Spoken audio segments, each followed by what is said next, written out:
abonnez-vous, mettez la cloche, mettez un j'aime.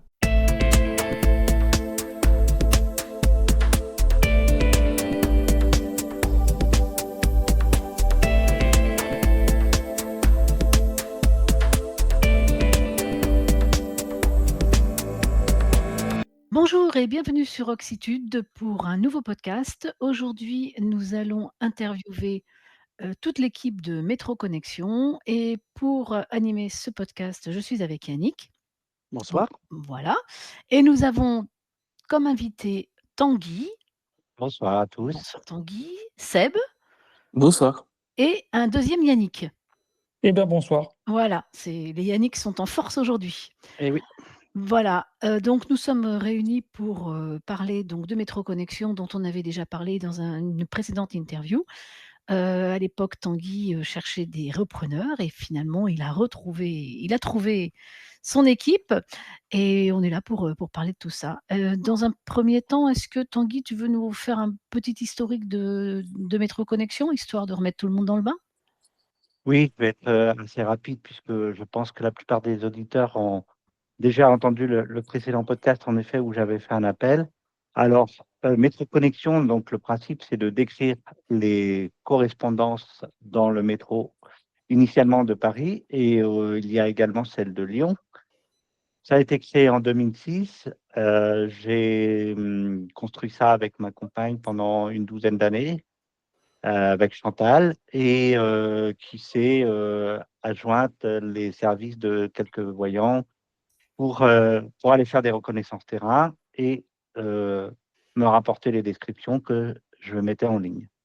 Et puis vers 2018, enfin, on a couvert tout Paris Intramuros en 2014 et vers 2018, bon voilà, je commençais à saturer un peu de ce projet, enfin de comment je n'arrivais pas à le faire évoluer comme je voulais.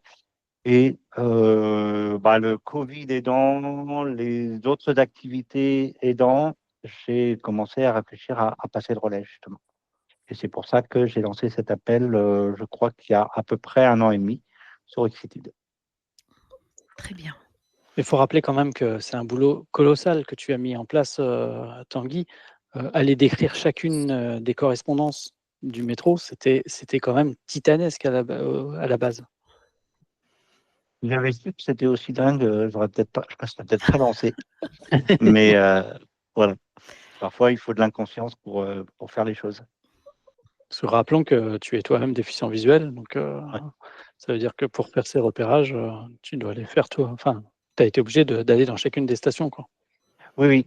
En fait, l'idée est née du fait que j'avais vécu à Paris une bonne dizaine d'années. J'ai quitté Paris pendant 2 ans et en revenant, je me souvenais de plus rien du tout. Donc, j'ai commencé à réécrire les correspondances et puis je me suis dit, c'est quand même bête de ne pas partager. En tout cas, ça fait vraiment partie de la boîte à outils qu'on utilise au quotidien, surtout quand on doit faire des déplacements dans des endroits qu'on ne connaît pas.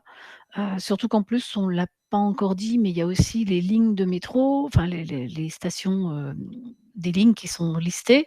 Et puis il y a également, pour pas mal de stations, les différentes sorties.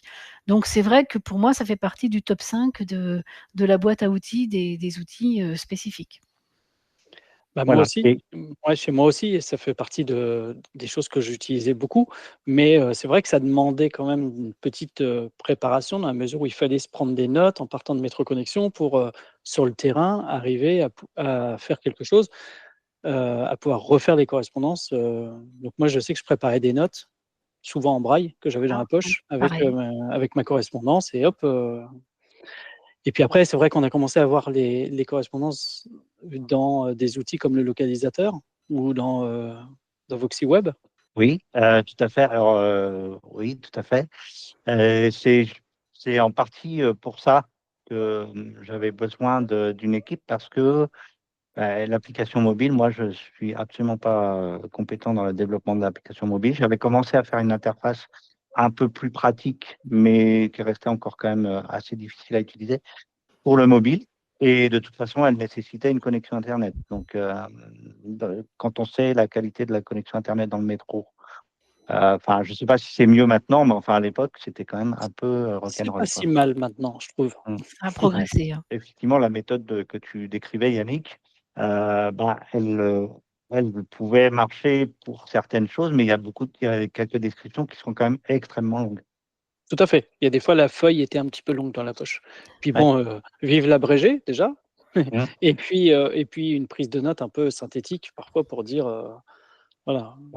Ouais, parce Pour- que écrire le braille sur le sopalin, c'est pas facile, quoi. non, c'est pas C'est ça. facile. Ou alors le rouleau, mais il faut le dérouler. C'est ça. Ouais. Donc, si on continue dans l'historique, tu as lancé un appel et tu as trouvé donc une équipe. Alors, je te laisse le soin de nous la présenter. D'accord. Alors, le premier qui a Je veux bien, hein, répondu parce que rapidement, qui a répondu rapidement et assez enthousiaste, c'est Seb, justement. Et très vite, il m'a dit, mais je connais quelqu'un qui pourrait être aussi très intéressé. Et donc, c'était Nick. Et nous a rejoint très récemment Emmanuel, qui n'a pas pu être là ce soir, et voilà, qui a aussi, tous les trois, ont l'avantage d'avoir des compétences techniques très poussées, et enfin, en tout cas que je n'ai pas, et surtout qui partagent ma vision de métroconnexion et de l'avenir qu'on va lui donner. J'ai toujours souhaité que ce soit gratuit, j'ai toujours souhaité que ce soit vraiment un travail. Bah, malheureusement, je n'ai pas réussi à le mettre de manière collaborative, mais je, je souhaite vraiment que ça reste un outil pratique et surtout qui conserve le souci de sécurité. Parce que voilà, il y a souvent parfois des dangers dans le métro, des Quelques-uns. obstacles à hauteur de tête que la canne ne voit pas, que le chien ne voit pas, des embûches. Et notre souci a toujours été celui de la sécurité et surtout aussi de ne pas envoyer les gens dans le mauvais sens. C'est clair. c'est Alors mieux. Seb, tu veux peut-être nous Donc, il faut expliquer. cacher mes valeurs Pardon. et c'est aussi pour ça que je les ai choisis. Donc Seb, tu peux peut-être nous expliquer ce qui t'a tiré dans le projet? Absolument. Alors, l'histoire me concernant, elle a commencé il y a plusieurs années, parce que donc je suis ingénieur en informatique, ça c'est mon métier, et j'avais eu l'occasion de faire une formation au développement d'app iOS. Et c'est vrai que l'app Métroconnexion, j'en rêvais. Donc j'avais commencé à écrire une description d'app, et j'avais contacté Tanguy à ce moment-là. C'était en 2014 ou 2015 en lui disant écoute, voilà, j'aimerais faire une app. Et Tanguy m'avait très gentiment soutenu. Et c'est d'autant plus remarquable que j'étais pas le premier zozo à le contacter pour proposer des choses qui n'ont jamais vu le jour ensuite. Et j'ai pas échappé à la règle. J'ai fait comme tous les autres zozos, c'est-à-dire que j'ai pris les données et j'en ai rien fait. Parce que c'était compliqué pour moi de conjuguer mon travail et de me remettre encore sur un truc tout nouveau le soir dans un environnement que je connaissais pas, le Mac, etc. Et en fait, plusieurs années après, mais en fait c'était un peu avant qu'il lance son appel, je l'ai recontacté avec une proposition qui me semblait plus réaliste, en lui disant écoute, moi je te propose de monter à bord du projet pour faire de la maintenir avec toi, commencer à mettre dans la technique. Donc c'était, on va dire, c'était un objectif moins ambitieux, plus réaliste et qui était plus susceptible d'aider le projet là où il en était. Donc je me sentais un peu soulagé parce que quelque part je n'avais pas rien fait et en même temps, voilà, je faisais une proposition concrète et on se connaissait déjà. Donc, à ce moment-là, Tanguy et moi, on a commencé à discuter. Donc ça, c'était avant, en fait, qu'il lance son appel. Il a lancé par la suite, parce que c'était clair que, lui, peut-être, il envisageait de pas forcément rester à bord toute sa vie. Et ayant porté le projet seul pendant longtemps, il savait très bien ce que ça voulait dire, et il n'avait pas envie de faire vivre ça à quelqu'un. Et je comprends. Et moi non plus, j'avais pas envie de vivre ça. Donc, il y avait quand même cet objectif d'avoir une équipe. Voilà. Et donc et parallèlement, grâce à Sonar Vision, et au podcast que j'avais fait sur Oxytweet, si vous vous souvenez. Oui. Notre second Yannick a entendu parler de Sonar Vision, s'est manifesté. On a repris contact alors que ça faisait des années qu'on s'était perdu de vue. On avait tous les deux grenouillé dans le monde du logiciel libre. On participe tous les deux au codage de BRL TTY pour Linux. Et donc là, pour cette fois, on a gardé le contact. Donc on se voit régulièrement. Et donc j'ai raconté à Yannick que tiens, je faisais ce projet, je m'étais impliqué, et puis lui, il avait aussi des envies, et donc j'ai joué les entremetteurs, présenté Yannick à Tanguy, et réciproquement. Et c'est ainsi qu'on était 3.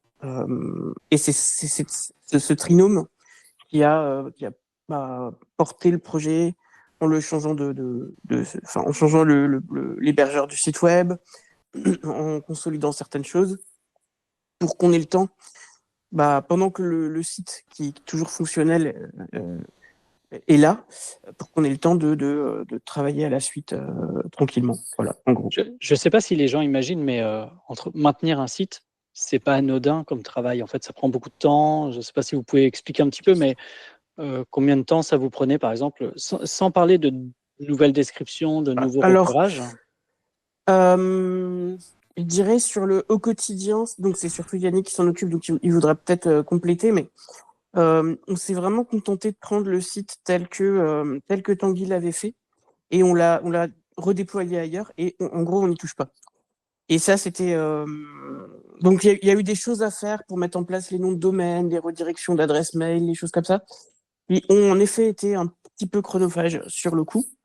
Mais maintenant que c'est en place, normalement, ça nous prend pas de temps. Sauf si y a une machine qui tombe en panne ou quoi, mais normalement, ça nous prend pas de temps. Et en fait, c'était délibéré de notre part. On a tous les deux regardé le site tel qu'il était. Et on a pris le parti de pas essayer de le moderniser, parce que il était fait depuis zéro, c'est-à-dire avec les technologies qui existaient à l'époque, donc pas grand-chose en termes d'outils pour concevoir des sites web. Et en fait, on s'est dit que si on voulait avoir un site qu'on pourrait justement maintenir dans la durée, il faudrait, ça serait mieux de le refaire de zéro. Donc ça, c'était, en gros, Yannick et moi, on a audité le code chacun de notre côté, enfin on l'a parcouru, on va dire. Puis on a fait part on s'est échangé nos impressions, qu'on s'était forgé indépendamment. Et on s'est rendu compte que on avait tous les deux cette envie, plutôt de repartir de zéro, pour faire un tout nouveau site. Et quand on en a parlé à Tanguy, il nous rejoignait aussi là-dessus, donc on convergeait vraiment tous les 3.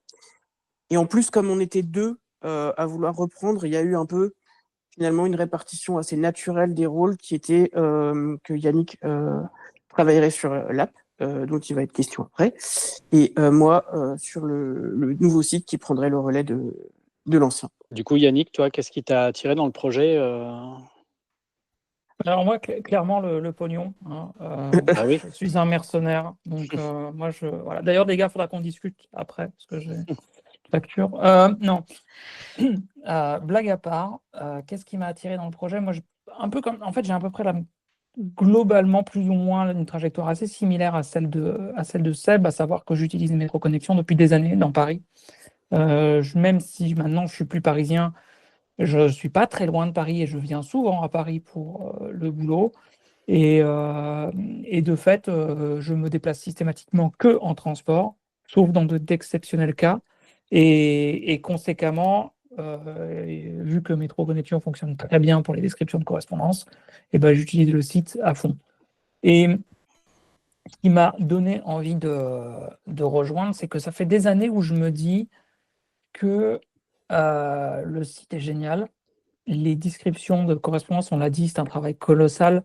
Plus de 2000 et quelques correspondances couvertes, enfin plus de 2000 trajets couverts, 800 et quelques stations sur 2 villes pour l'instant. Enfin, bref, les stats sont assez édifiantes, je pense. Et le fait est que moi, j'avais un problème, c'est que sur le site, quand je l'utilise, alors je ne fais pas partie de ces gens qui sont capables comment on dit ça? De mémoriser un itinéraire. Absolument incapable. Impossible. Donc, je lis mon itinéraire à la volée en le parcourant. Et comme je ne suis pas quelqu'un d'organisé, je ne vais pas non plus pré-noter mon itinéraire quelque part pour pouvoir le lire de manière synthétique. Comme t'en parlait Yannick tout à l'heure, en disant Ouais. l'abrégé c'est la vie, etc. Enfin bon, ça Euh, c'est sur le papier, hein, parce que souvent j'ai oublié de le faire aussi. Ok. Ok. Non, mais après, voilà, je sais qu'il y a des gens qui font ça. Non, Qui non, alors le mettre sur une petite plage braille ou sur un truc, et comme ça, ils ont leur Moi, je bloc-notes faisais et ça, ouais, sur ma et plage ils ont braille. leur itinéraire. Et moi, incapable, parce que ça demande beaucoup trop d'organisation. Je ne sais pas ce que je fais dans 5 minutes. Donc, c'est juste pas possible de fonctionner de la sorte. Et de fait, quand j'ai effectivement été introduit par l'intermédiaire de Seb au fait qu'il y avait une recherche de repreneurs sur MetroConnexion, je me suis dit que ça pourrait être une excellente idée que de moderniser l'expérience utilisateur, entre gros guillemets, parce que ça fait parfois un peu prétentieux de faire ça, mais de dire ça comme ça, mais en tout cas de tenter d'apporter une réponse qui soit un peu plus dans l'air du temps avec les technologies qu'on a aujourd'hui. Et notamment de faire en sorte que pour un usager qui prend les transports en commun, ce soit le moins pénible possible pour faire son itinéraire. Quoi que ce moins pénible possible veuille dire. C'est ça un petit peu c'était ça un peu le leitmotiv pour rejoindre l'équipe, parce que j'avais déjà dans l'idée que pour moi ça passait incontestablement par la création d'une app mobile, parce que notre objet du quotidien à tous reste le smartphone, sauf de très rares cas, mais franchement, plus ça va, moins il y a de personnes qui n'utilisent pas de smartphone de nos jours. Et donc ça, c'était pour l'app mobile. Et pourquoi iOS en premier? Parce que historiquement, et ça reste encore le cas aujourd'hui, ça reste la plateforme la plus plébiscitée par les utilisateurs d'EV de nos jours. Pour répondre tout de suite, oui, une app Android est en chemin, mais le chemin est long. Voilà. Ça, c'était pour la petite truc. Bah, c'est une bonne nouvelle, même si il faut attendre, quoi. Voilà. Et donc voilà, et après, de fait, j'ai suivi à peu près la même trajectoire que Seb, hein, c'est-à-dire le fait de reprendre les choses, mais de faire ça à notre rythme, donc sans rien casser le plus possible de l'existant, parce qu'on sait très bien que c'est un projet bénévole et qu'on a de grandes ambitions pour MetroConnexion. On en reparlera peut-être un peu plus tard, mais ces grandes ambitions, elles nécessitent énormément de temps et d'énergie de la part de ceux qui les mènent, ces ambitions, donc en l'occurrence nous, mais pas forcément que nous. Mais il n'empêche que ce temps et cette énergie, il faut le trouver, et on ne peut pas travailler 70 heures par semaine sur le projet, c'est pas possible. Ce qui fait qu'on est obligé d'être très incrémental dans la manière dont on fait les choses. Le troisième larron n'est pas là, mais j'ai bien compris que vous partagiez le travail. Du coup, Emmanuel, de quoi il va s'occuper plus spécifiquement? Alors, je sais bien que c'est toujours un peu compliqué de parler à la place de quelqu'un qui n'est pas là, mais bon, les absents ayant toujours tort, C'est ça. on va le Alors, faire. Hein. je vais Allez, parler pour lui. eh ben vas-y, fais ça. Il m'a contacté très récemment pour me dire, moi, ce qui m'intéresserait, je n'ai pas forcément envie de mettre les doigts dans la technique, bien que j'ai des compétences. Ce qui m'intéresserait, c'est la reconnaissance terrain. Et ça ne pouvait pas tomber mieux, parce que c'est ce qui nous manquait, comme ressource en tout cas. Donc, il a déjà commencé, à ma connaissance. Et donc, voilà, c'est vraiment ce qu'il a envie de faire. Alors, il a un gros travail, parce qu'il y a la mise à jour de l'existant et les nouvelles stations qui sont sorties de terre depuis. Ouais. Donc, voilà. Et tout ce qui va sortir aussi dans les mois à venir, quoi. C'est ça. Donc là, c'est vraiment une équipe complète et complémentaire. Exactement. C'est le rêve, là. Voilà, c'est super. Donc, si on en parle aujourd'hui, c'est qu'il y a une application qui vient de sortir, alors. Ouais, bon, du coup, je vais prendre un peu je vais vous raconter. Je ne sais pas si vous avez des questions particulières sur cette application, mais déjà, en introduction, ce qu'on peut dire, c'est que oui, il y a une application qui est sortie il y a à peu près une grosse semaine maintenant, quelque chose comme ça, qui est un peu toute fraîche, hein. On n'a pas encore fini la peinture. La peinture est fraîche, ouais, c'est ça. Ouais, il faut pas toucher, hein. Si, ouais. faut toucher, mais ça peut faire des traces un peu. Faut pas aller dans les coins. Mais non, on a essayé quand même de rendre. On voulait deux choses, comme je disais, quand on est sorti cette appli. La première, c'était proposer un vrai truc, c'est-à-dire proposer une expérience qui mérite le coup d'être sortie, c'est-à-dire que ce n'est pas juste histoire de dire, regardez, on fait une application et cette application se contente d'embarquer, par exemple, je sais pas moi, une vue du site web. C'était pas une simple web view, ouais, voilà. C'est ça, c'est pas une simple web view d'un point de vue technique. L'idée, c'était de faire ça, entre guillemets, correctement, quoi que ce correctement veuille dire. Et le deuxième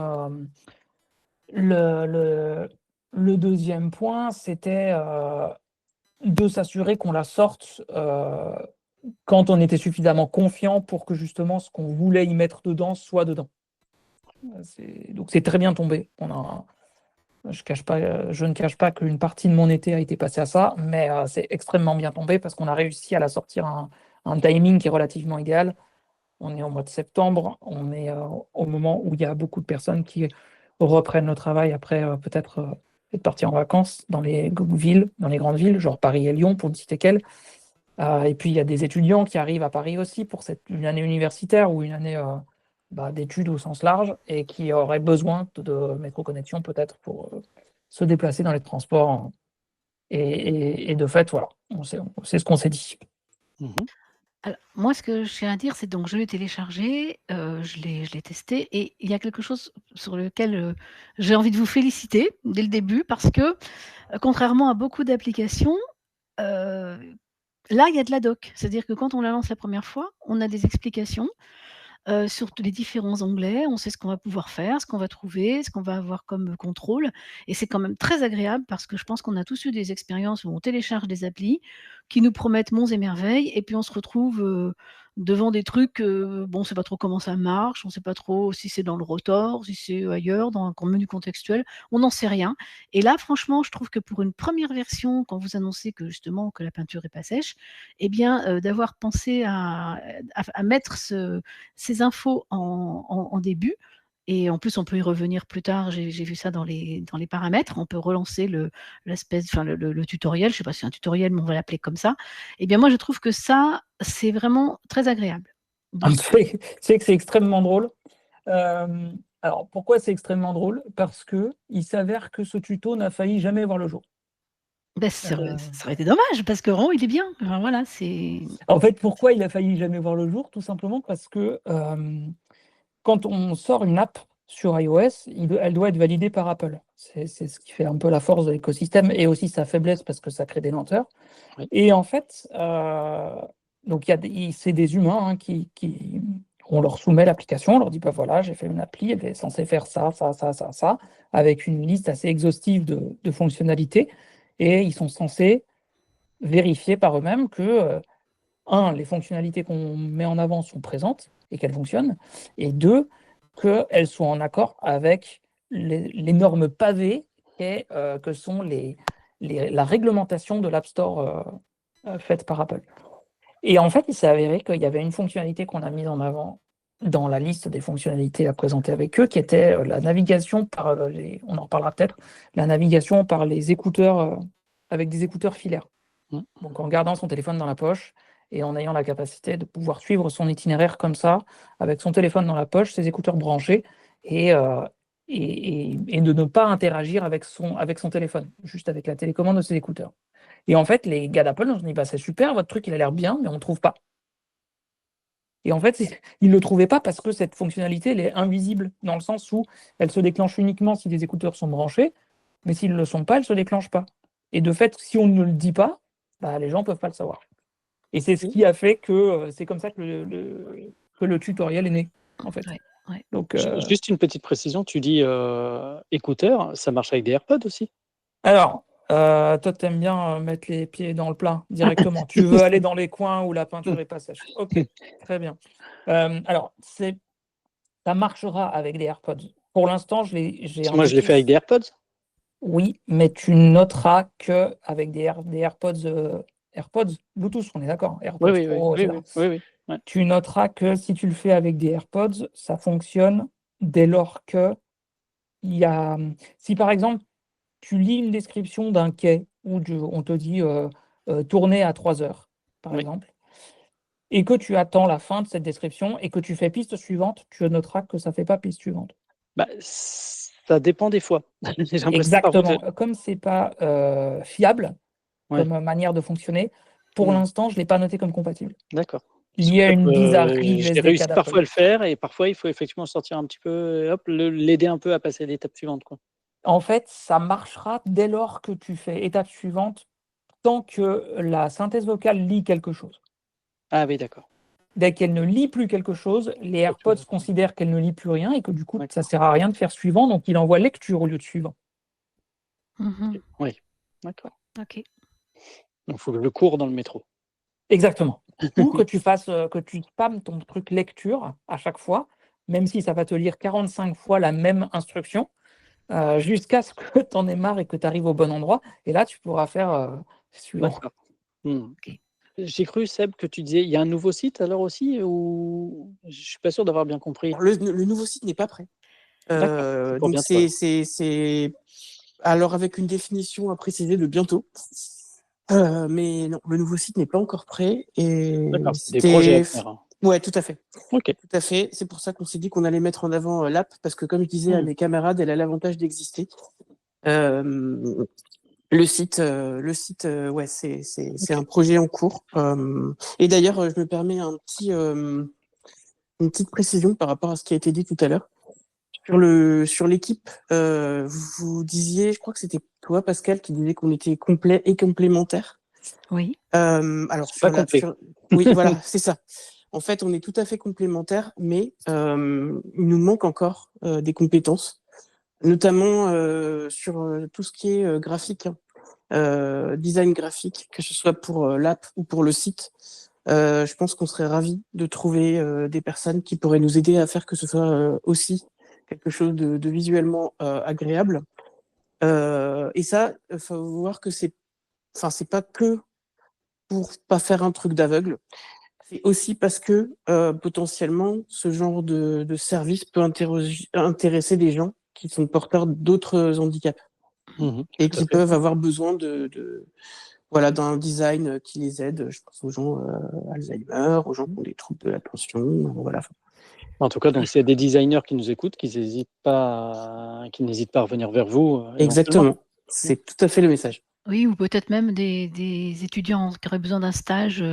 Enfin voilà, ça peut être intéressant d'avoir ce genre de Alors compétences. effectivement, oui, je vais dire oui, mais dans le sens où on va certainement pas a priori refuser des bonnes volontés ou de l'aide. Et en même temps, on ne peut pas perdre de vue que, vu le petit nombre qu'on est, on a besoin de gens qui sont déjà quand même un petit peu autonomes. Parce que c'est sûr qu'on ne pourra pas les suivre de trop près. On n'a pas... en fait, on est tous les 4. Alors, Manu, je ne suis pas sûre, mais nous 3, en tout cas, on a tous un travail à plein temps. Et souvent, c'est des emplois qui sont exigeants. Donc, on est obligé de composer avec cette réalité, quoi. Et au rayon des projets, donc, est-ce qu'il y a des choses dont on n'a pas parlé? Parce qu'il y a déjà du boulot, hein, il y a déjà du pain sur la planche. Il y a déjà tout à faire, oui. Mais Il y en a est-ce qu'il y a des Il y projets? en a plein, on a des charrettes de projets. Peut-être je peux commencer à... Peut-être je peux continuer puisque j'avais la parole, et puis après, je pourrais passer sur d'autres trucs. Donc, évidemment, il y a le site. On a aussi beaucoup de demandes de partenariat, que ce soit pour intégrer Métro Connexion à d'autres services. Vous avez déjà C'était une de nos questions, justement, de savoir s'il y aurait une API qui serait, par exemple, téléchargeable dans... J'y viens. Donc, c'est ça. Donc, en gros, les propositions de partenariat, elles sont on va dire, de ces deux ordres, essentiellement. C'est soit les gens sont intéressés par nos données, soit ils aimeraient proposer le service dans d'autres villes. Et avant de répondre à la question de comment techniquement on va mettre à disposition ces données, nous, on a une question, on va dire, un peu plus juridique sur laquelle on voudrait réfléchir. Parce qu'on n'est pas dupe, même si on protège les données techniquement, les gens qui voudront les piquer et en faire des usages commerciaux, qui ne sont pas dans l'esprit avec lequel Tanguy a créé et avec lequel nous poursuit, on ne pourra pas les empêcher de le faire par de la technique.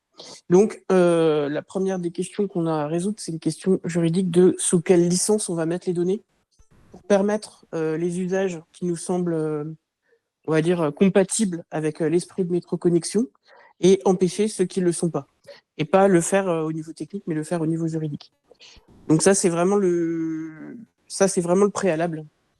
Et après, oui, une fois qu'on aura calé ça, on pourra s'intéresser à comment on met les données à disposition pour qu'elles soient faciles à utiliser pour les usages légitimes. Là, je vais juste un petit point d'explication. Les données qu'on a, c'est un peu des données cartographiques, on pourrait dire. C'est pas du logiciel, c'est pas de la documentation, enfin, c'est pas du texte comme un livre, c'est vraiment des données cartographiques. Et donc, la principale source d'inspiration, c'est OpenStreetMap, puisque eux, ils ont une licence qui, justement, permet de développer du service autour, sans pour autant en faire un usage commercial. Donc, c'est sans doute avec eux qu'on va discuter de ces aspects-là pour consolider et clarifier la manière dont les données sont mises à disposition. Mais c'est vrai que c'est un point très important quand même, parce que c'est sûr que le fait que ce soit gratuit, si c'était, alors j'imaginais quelque chose c'est pas un bon plan, mais espérons que ça n'arriverait pas. Mais si une application, enfin un service quelconque reprenait les données et puis finalement facturait ça à ses utilisateurs en achat intégré, ce serait quand même un peu le comble, quoi. Ça peut plus ou moins être le cas. Enfin, il y a pas suffisamment de choses qui l'interdisent pour le moment. Et disons, ils les factureraient pas en tant que tels, mais ils s'en serviraient pour justifier le prix auquel ils vendent leur solution, on va dire. C'est ça. Et ça, nous, on ne souhaite pas. Évidemment. Parce que nous, on n'est pas payés. Donc, il n'y a pas de raison qu'ils se fassent de l'argent sur des données qui ont été amassées avec tant de sueur. Alors, vous dites pas payé, il n'y a pas moyen, par exemple, auprès de certaines fondations, d'aller chercher un peu quand même des moyens sur ça? Je peux éventuellement continuer à répondre. Oui. Alors, si mes camarades ne sont pas de mon avis, n'hésitez pas à râler. Tel que je comprends notre position commune pour le moment, c'est que d'un côté, on n'est pas fermé, c'est-à-dire on ne va pas refuser de l'aide. De l'autre, on souhaite pas être récupéré par un organe ou une institution qui ensuite nous tordrait le bras pour nous imposer des choses qu'on souhaite pas. Ouais. Donc on a ce souci d'indépendance. Je sais pas ce que vous en pensez, Tanguy et Très bien Yannick. résumé. Pour moi, c'est exactement ça. On a été approché j'ai été approché par plusieurs organismes et à chaque fois, c'était un peu compliqué parce que c'était leurs conditions et pas les miennes. Donc, bon, c'est toujours le problème quand on fait appel à un financeur. Oui, bien sûr. C'est le prix de la liberté, quoi. Ouais. Voilà. Donc, pour l'instant, on n'est pas du tout dans cette optique-là, mais peut-être des ressources techniques ou des ressources humaines seraient bienvenues. Après, c'est toujours une discussion à avoir, mais on reste ouvert. Oui, ça dépend de la contrepartie. C'est ça. D'autres projets dont vous vouliez parler? Effectivement, le premier projet, c'est cette histoire concernant les données, donc concernant et principalement les questions juridiques à résoudre pour les intégrations avec les tiers. Quoi que veuille dire intégration et quoi que veuille dire tiers, pour l'instant, ça reste, voilà, on reste on avance prudemment. Ce qu'il y a de sûr, c'est que on s'achemine, si je continue sur le principe sur le volet données, on s'achemine vers des données qui vont être de plus en plus qualifiées. C'est-à-dire que avant, c'était des données extrêmement utiles, dans le sens où on avait toute l'information qui était là pour une correspondance et qui était extrêmement précise et fiable. Et le fait est que c'est toujours le cas, mais le fait de passer à l'application, par exemple, nous a imposé une restructuration des données. Et on le voit d'ailleurs parce qu'elle n'est pas encore parfaite. Il y a des choses où où il y a des carrefours qui sont décrits parfois un petit peu de manière bizarrement dans l'appli, ça vient du fait qu'on a tenté, du mieux qu'on a pu, de restructurer ces données pour qu'elles soient comprises par une application. Donc une application mobile, mais Yannick, tout à l'heure, tu parlais d'une API, la mise à disposition d'une potentielle API, c'est le même topo, c'est-à-dire d'être capable d'être compris par un programme informatique tiers qui récupère les données et qui puisse en faire quelque chose de cohérent. Et pour ça, donc, on va avoir une qualification des données à faire, c'est-à-dire qu'on va être... c'est notre gros projet dans les prochains mois, en plus de faire évoluer l'application pour répondre aux besoins des utilisateurs et aux demandes et aux suggestions de fonctionnalités. On viendra sur le contact d'ailleurs après. Mais en plus de ça, donc, il y a la partie, comme je le disais, qualification, donc améliorer l'existant, l'existant, genre s'assurer que la station Châtelet elle est toujours correctement décrite. Peut-être qu'il y a des couloirs qui ont changé, peut-être qu'il y a des sens de circulation qui ont changé, peut-être que voilà, donc il y a tout un travail à faire à ce niveau-là. Après, il y a enrichir le réseau en termes de données, c'est-à-dire dans les villes existantes, ajouter les nouvelles correspondances. Je pense notamment à le premier exemple qui me vient en tête, c'est Maison Blanche. Maintenant, il y a la ligne 14 qui passe, Tout à fait, ce qui veut dire qu'il y a une correspondance entre la ligne 7 et la ligne 14 à Maison Blanche. Bon, ça, il faut pouvoir la décrire. Et puis la ligne 14, elle va jusqu'à l'aéroport d'Orly. Donc, si on veut faire un itinéraire jusqu'à l'aéroport d'Orly, pour l'instant, l'app propose un itinéraire via le RERC parce que c'est le seul truc qui permet d'aller globalement pas trop loin. Alors que c'est faux, il y a la ligne 14 qui va de manière beaucoup plus directe désormais. Donc il y a toutes ces choses-là à prendre en compte. Et après, il y a tout un volet, et c'est aussi pour ça qu'on est très content d'avoir sorti l'application, c'est que ça donne de la visibilité et que ça permet à d'autres acteurs de nous approcher, d'autres villes.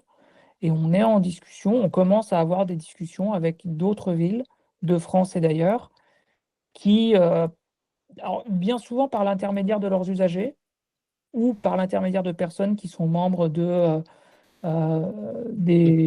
commissions d'accessibilité au sein des transports, qui sont membres de ce genre d'associations, etc., de nous contacter et de nous dire bah ouais, est-ce que vous faites là, ça a l'air chouette, est-ce qu'on peut envisager un partenariat pour étendre à telle ou telle ou telle ville. Toulouse, Marseille, Rennes. Exactement.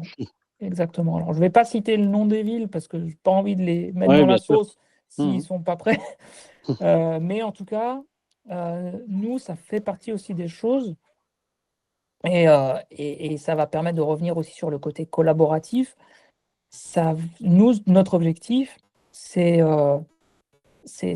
d'étendre au maximum cette... Il n'y a pas de raison qu'il n'y ait que Paris et Lyon qui aient droit à ça, quoi. Et s'il y a des gens qui sont motivés dans des villes pour apporter métro connexion dans leur mode de transport, eh bien, n'hésitez pas à nous contacter et on se fera un plaisir d'étudier ensemble la chose, en sachant que je dis étudier ensemble, mais le principal boulot de ce genre de choses, c'est le repérage terrain. Donc, ça veut dire que c'est des personnes, souvent en binôme, une personne voyante, une personne déficiente visuelle. La personne visuelle, DV ou voyante, connaissant, enfin l'une ou l'autre connaissant extrêmement bien notre formalisme de description. Non pas qu'il soit parfait, mais bon, ça fait quand même 12 ans qu'il existe et qu'il a été affiné au fur et à mesure des requêtes et demandes et suggestions. Donc, on est plutôt confiant sur le fait qu'il est efficace. Et donc, de bien connaître ce formalisme pour aller avec quelqu'un et dire, OK, je veux faire ça, comment je fais? Dire, là, tu descends un escalier, ensuite tu tournes à droite. Ah oui, mais à droite, c'est quoi? C'est 1 heure, c'est 2 heures, c'est 3 heures, c'est quoi? Et on me dit, c'est 2 heures, tu peux mettre 2 heures. Et après, il va dire, là, on arrive dans un carrefour, et la personne voyante, elle aurait tendance à dire, tu obliques un peu à gauche, et puis tu vas trouver l'entrée du métro. Sauf que c'est pas suffisant, parce que ce qu'il nous faut, c'est décrire la structure de ce carrefour. Est-ce que c'est un carrefour en étoile, en croix, en Y? Et puis les couloirs qu'on va trouver avec les directions horaires, où est-ce qu'ils vont? Il y en a peut-être un qui va retourner vers une sortie, Et on pourrait se dire que c'est pas utile de l'écrire, mais si, parce qu'on peut très bien imaginer que quelqu'un se serve du métro juste pour traverser une rue. Genre, il descend un escalier, il passe en dessous de la rue, et puis il ressort de l'autre côté, quoi. Donc voilà, donc tout ça, c'est un formalisme à appréhender. Et c'est là qu'est le gros du travail dans un premier temps. Après, évidemment, faut récupérer les données, faut les formater, faut les mettre dans l'appli, faut tout ça. Mais ça, c'est sans en réduire l'importance ou le temps que ça va prendre, c'est plus de la logistique et ce qui va vraiment prendre le plus de temps, Ça veut dire que ça peut probablement. être fait à l'étranger, du coup. Bien sûr, Mm. bien sûr. On n'est pas du tout fermé à ça. Ça peut totalement être fait dans d'autres villes à partir du moment où. Enfin, disons, le plus simple, c'est quand on doit décrire des correspondances de métro. Parce que Ouais. sous terre, c'est rare qu'on ait des trottoirs en travaux. Ça arrive, hein, bien sûr, d'avoir des couloirs fermés parce que, notamment des couloirs où il y a plein d'accès, des stations où il y a plein d'accès pour aller au même endroit. Ils ferment un couloir parce qu'ils font un travaux, mais on peut passer ailleurs, etc. Donc, ça arrive. Mais euh, au-delà de ça, oui, totalement. L'idée, c'est d'apporter ce truc dans le max de villes possible pour montrer que c'est faisable. Et après, à terme, euh, idéalement, ce qu'on aimerait, c'est que, mais bon, là, on voit très loin, mais c'est que on ait des organismes qui soient suffisamment intéressés par le sujet, des organismes de transport, j'entends. Je pense à TfL, par exemple, pour les Transport for London, tous les transports du métro londonien, qui est un sacré réseau, ou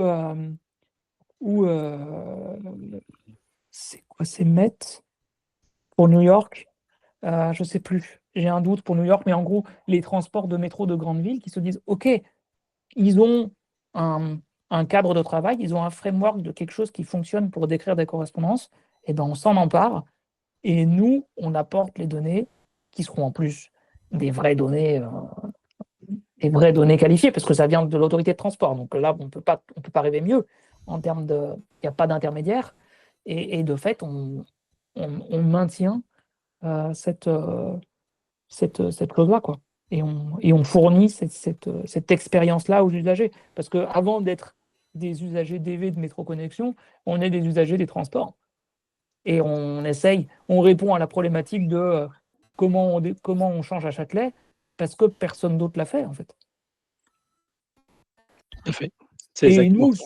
si on pouvait ne pas le faire, et ben, tant mieux. Enfin, je veux dire, si ça existait déjà, et c'est ce que ce serait géré par, pour prendre l'exemple de Paris, par IDFM, IDF le Mobilité, STIF, bien sûr. voilà, let's go, quoi. Je voulais juste, effectivement, parce que je tanne mes camarades avec ça, donc il n'y a pas de raison que je vous tanne pas vous aussi. Effectivement, dans la manière dont on mène le projet, moi j'ai le souhait et j'ai l'envie qu'on fasse attention de pas être l'excuse des pouvoirs publics pour pas faire mieux. Concrètement, il y a deux choses. Première chose, là, le guidage qu'on propose, il ne tient pas compte de l'endroit où est l'utilisateur, c'est-à-dire que si l'utilisateur il fait mal une consigne, bah, notre appli, elle n'est pas en mesure de le lui dire et de rectifier sa trajectoire. Et puis, Yannick a évoqué la fermeture de couloirs. On ne pourra pas, nous, s'adapter en temps réel. Donc, l'expérience de guidage qu'on va offrir, elle sera beaucoup mieux que rien du tout. Et en même temps, elle sera pas optimale. Et donc, moi, c'est vrai que mon souhait, c'est que on arrive à se positionner à la fois comme on apporte un service aux personnes tant qu'il n'y a pas mieux, mais en même temps, on est aussi un peu un aiguillon qui rappelle aux autorités organisatrices des transports que ce travail qu'on fait, c'est un peu le leur. Et autant on pouvait comprendre à l'époque où il n'y avait pas les technologies qu'il y a aujourd'hui, que ce problème ne soit pas réfléchi au niveau des autorités organisatrices de transport, autant aujourd'hui, avec tout ce qui se fait de réalité augmentée, d'IA et tout ça, Oui, et puis de géolocalisation leader aussi. Exactement. Et bon, là encore, je reviens à Sonar Vision, mais quand on voit ce que Ouais, deux Sonar Vision, personnes Evoluty, arrivent à faire, voilà. Donc c'est aussi ça. Et du coup, je crée la petite transition puisqu'on voulait aussi vous parler de la communauté qu'on va mettre en place sur WhatsApp. Mais je repasserai la parole après. C'est donc cette communauté d'utilisateurs, elle est aussi, elle a le but de réunir les gens qui utilisent le service pour qu'ils puissent échanger sur ce service. Mais ça constitue aussi un groupe que nous on va représenter. On va pouvoir dire, il y a tant de gens dans la communauté, donc a priori il y a tant de gens qui utilisent le service. Et donc si on les consulte et qu'on parle en leur nom, on a une certaine légitimité à s'exprimer sur la question de l'accessibilité des transports, en fait. Là, moi, je suis tout à fait d'accord. Et alors, parce qu'un des problèmes quand même qu'on voit aujourd'hui dans les applications diverses et variées qui sortent, moi je reprends juste le cas des sorties de métro. J'ai oublié le nom de l'appli qui existait ou qui existe peut-être encore. Par ici, la sortie. Ah Ouais, oui, un truc comme avec ça. le dessin Accessible, d'ailleurs. Voilà, le et dessin bien du voilà. ouais. Donc Ouais. on a le dessin du Ouais. quai, Ouais. oui, mais Eh rien oui. n'a été prévu Tout à pour fait. voilà. Même pire que ça, moi je les ai contactés, ils m'ont dit on s'en fout. Oui, Clairement. et oui. Par contre, j'en avais une il y a quelques années qui je crois que c'était Métro Sortie, où là, c'était expliqué de façon textuelle. Mais elle n'existe plus depuis longtemps et oui, oui, je crois que c'était Métro Sortie, quelque Et chose comme ça. ça, je pense que Mais c'est des choses qu'on pourra avoir, justement. Mais c'est vrai qu'aujourd'hui, en réalité, tout ce qu'on voit qui sort et qui aide beaucoup les usagers non déficients visuels, c'est quand même toujours basé sur le plan, sur l'image. Absolument. Voilà. Et Absolument. ça reste un réel problème pour nous. Après, c'est là aussi qu'on est à la limite de ce qu'on va être capable de faire nous, c'est-à-dire que, pour reprendre l'exemple de par ici la sortie, elle donnait des indications assez précises, je veux dire à la voiture près ou à la porte près. Et ce qu'il faut bien voir, c'est que si même nous, même si on donnait cette précision avec cette granularité très fine, Oui. tant que L'utilisateur, il ne saura pas repérer de toute exactement. façon la troisième porte. Et c'est là qu'en fait, on va avoir besoin de coopération avec les fournisseurs de ces transports-là. C'est que, vous le savez peut-être, à Lyon, il y a des carrés au sol qui sont marqués et on peut ainsi trouver les portes. Donc là, c'est clairement un sujet sur lequel on va être obligé de travailler main dans la main si on veut vraiment obtenir de bout en bout quelque chose d'accessible, en fait. J'avais encore une question. Bien sûr. Est-ce que aujourd'hui, là, ce qu'on est en train de discuter, moi je me dis que ça peut donner vraiment envie à des gens de dire: «Ah mais oui, c'est vrai, peut-être je pourrais collaborer». Est-ce que vous imaginez parce que ça demande quand même pour décrire ce que vous disiez, c'est-à-dire qu'une bonne connaissance de la façon dont c'est formalisé, mais est-ce que vous êtes, on va dire, preneur d'une aide ponctuelle des gens qui vous disent: «Bah, je sais pas, moi j'habite, sur telle ligne, je pourrais, m'occuper par exemple d'écrire les sorties des stations entre tel et tel point», ou ce genre de choses. Est-ce que pour vous c'est, quelque chose qui est prématuré, ou est-ce que vous êtes déjà prêt à recevoir ce type d'aide? Et Alors, je peux peut-être répondre là-dessus. Ce que je peux dire déjà, c'est que en substance, oui, dans le sens où il est important de surtout pas freiner les bonnes volontés. Parce que sinon, si on commence à dire: «Ah ouais, non, je sais pas, machin, tout ça», enfin, les gens, faut qu'ils soient un peu embarqués dans le truc. Et justement, il vaut mieux profiter de ce momentum où on est mis en lumière un peu grâce à vous, entre autres, pour si jamais des gens se disent: c'est vrai ça, moi je passe toujours à Porte des Lilas, je connais très bien la station, je pourrais décrire la sortie, où est-ce qu'elle sort». Bon, en plus, Porte des Lilas, il n'y en a qu'une, mais je crois. Mais de fait, en substance, oui. Et je dirais que les premières personnes qui sont intéressées pour faire ça, le moyen le plus simple, c'est de rejoindre notre groupe WhatsApp. Je pense que le lien sera dans la fiche de Oui, bien l'épisode. sûr. du Oui, bien podcast. sûr. Et pourquoi je dis ça? Parce que, comme l'a dit Seb, comme l'a dit Tanguy, et comme je l'ai dit et je le redis aussi, cette app, elle est communautaire. Nous, on l'a pas faite que pour nous, quoi. On l'a faite pour tout le monde.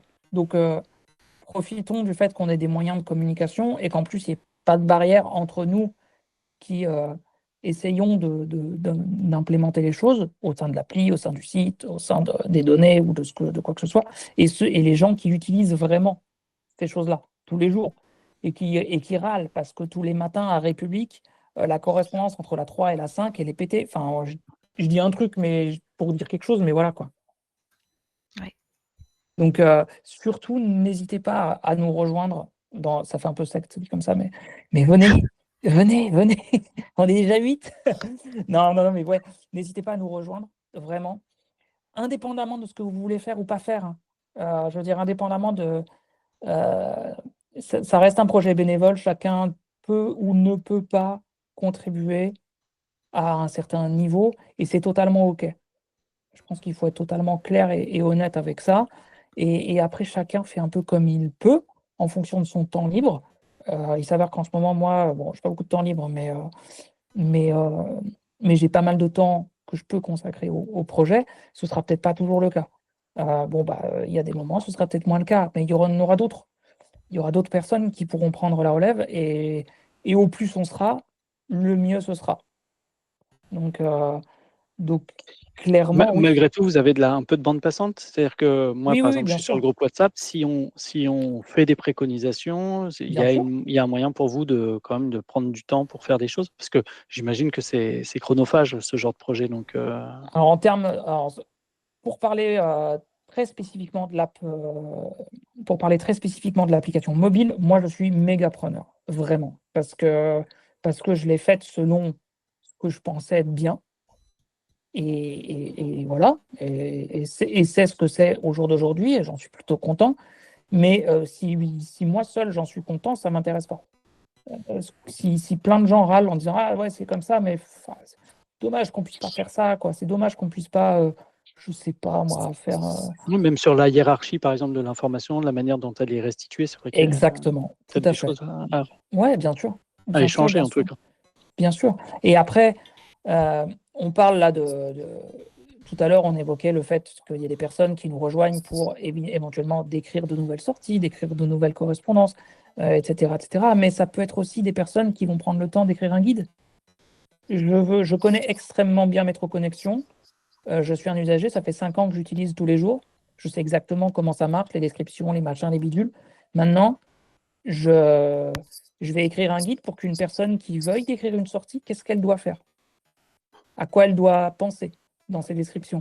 C'est vrai que le format des données, c'est quelque chose qui est sur quoi on réfléchit aussi pas mal.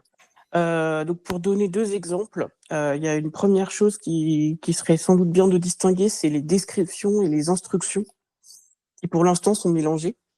Et si on imagine quelqu'un qui fait un trajet régulièrement, il aimera peut-être désactiver toutes les descriptions parce qu'en fait, Je suis les assez formes d'accord des avec ça. carrefours, ils s'en fichent.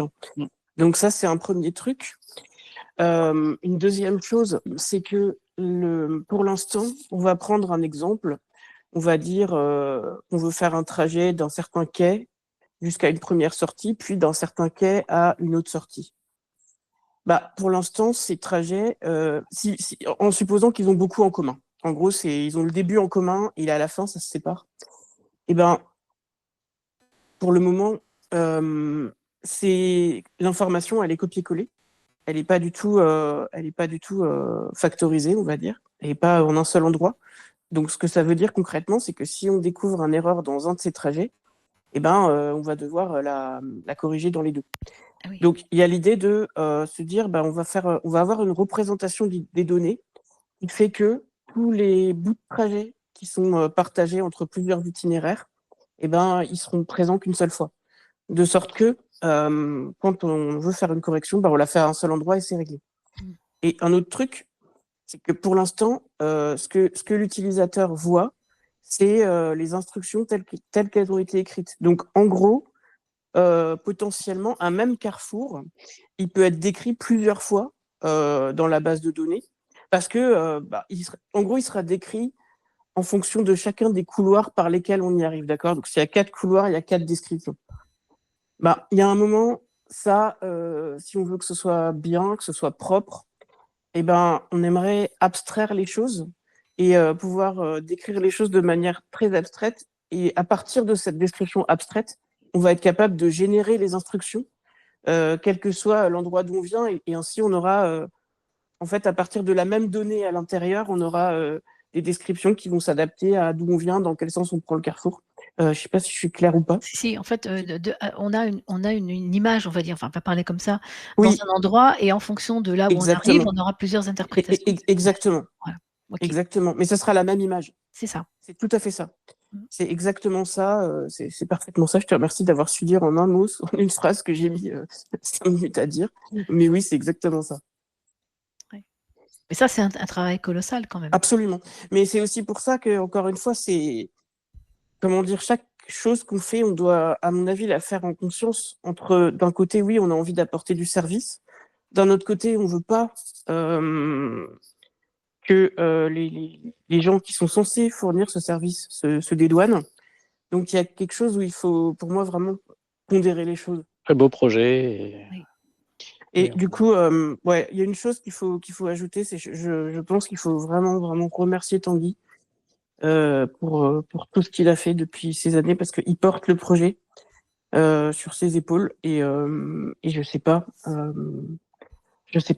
comment, enfin comment, je vois personne d'autre qui aurait pu faire un aussi énorme travail. Et bon, là, il nous parle de se retirer.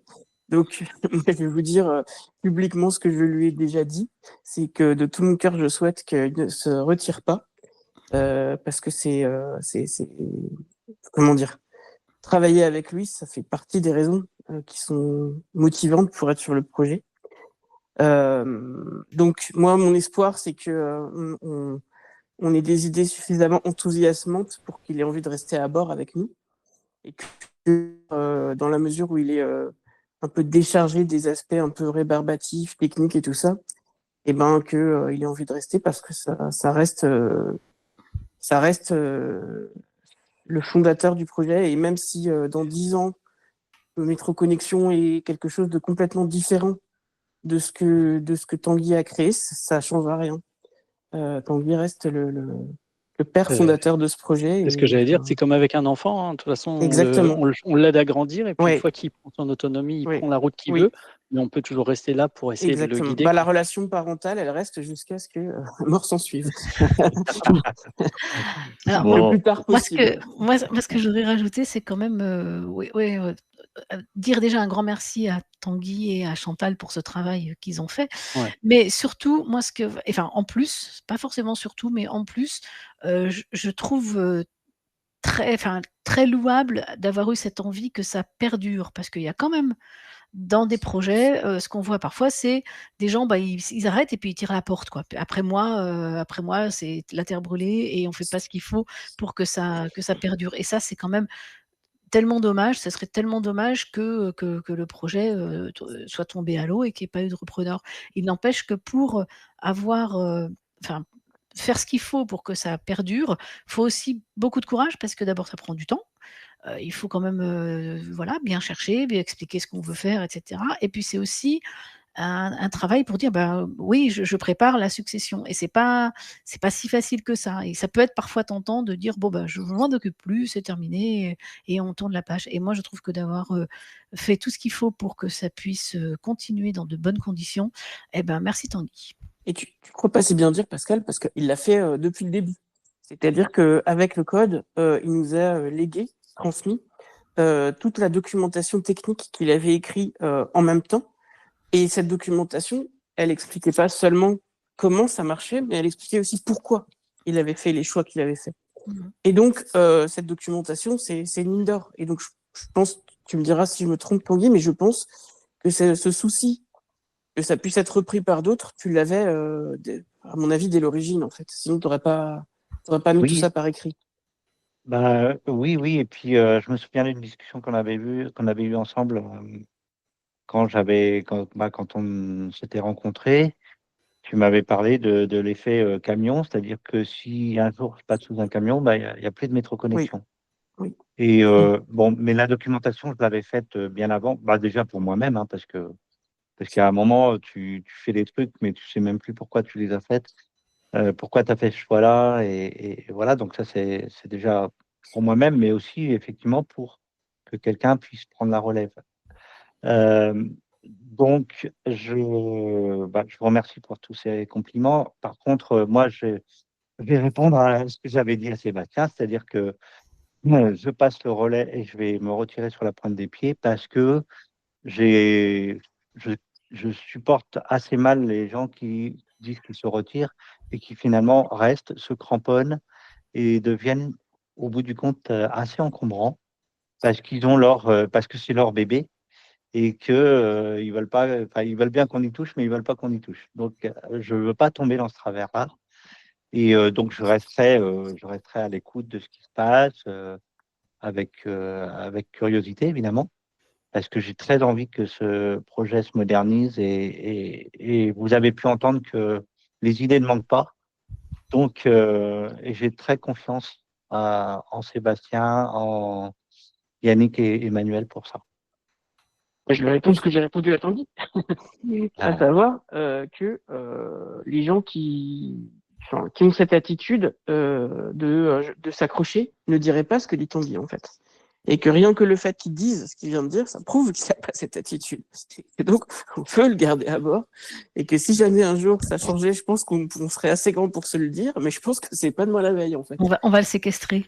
Ouais, il y a moyen. Allez. Il y a moyen. Séquestrons Tanguy.